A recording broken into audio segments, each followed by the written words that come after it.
Just days after Donald Trump renewed efforts to push Russia and Ukraine toward peace negotiations, Washington has unveiled a major sanctions package targeting some of the Russian military's most important organizations.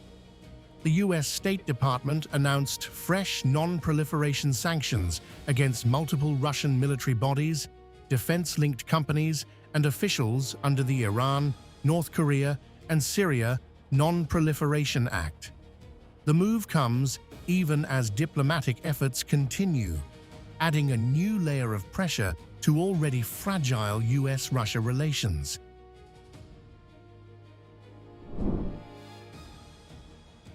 At the heart of the sanctions is one of Russia's most important military formations, the Russian ground forces, the backbone of Moscow's land warfare operations in Ukraine.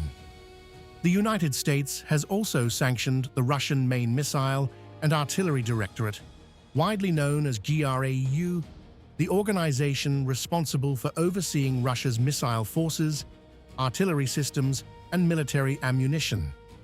Another key organization named is the Russian Defense Ministry's Directorate for Advanced Inter-Service Research and Special Projects, which focuses on advanced military research and special projects.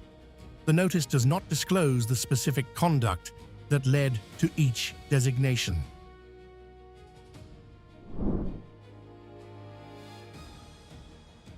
The sanctions extend beyond Russia's military institutions.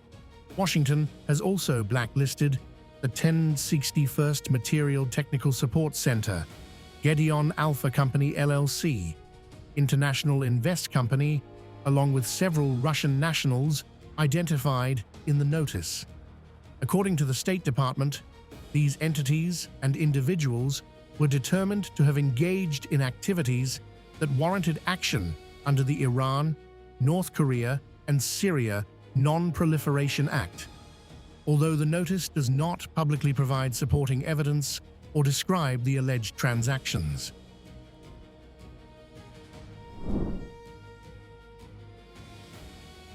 The penalties are sweeping. U.S. government agencies are now barred from purchasing goods or services from the sanctioned Russian entities. They will also be cut off from U.S. government assistance programs, prohibited from receiving American defense articles or military services, and stripped of access to new U.S. export licenses for controlled technologies. Existing export licenses are also suspended. The measures took effect on July 24th and are set to remain in force for 2 years, unless lifted earlier by the Secretary of State.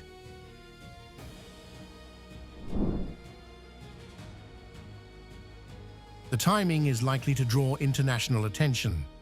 The sanctions arrive while President Donald Trump continues to publicly pursue a diplomatic settlement to the war in Ukraine and has repeatedly called for negotiations with President Vladimir Putin.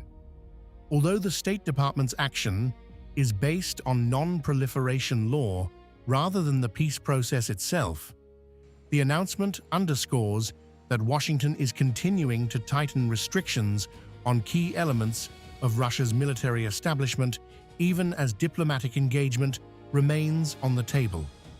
This linkage is an editorial observation.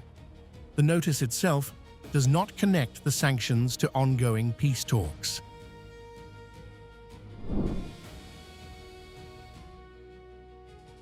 Unlike broader financial sanctions, these measures are specifically tied to U.S. non-proliferation law and focus on preventing access to U.S. government contracts, defense exports, and sensitive controlled technologies.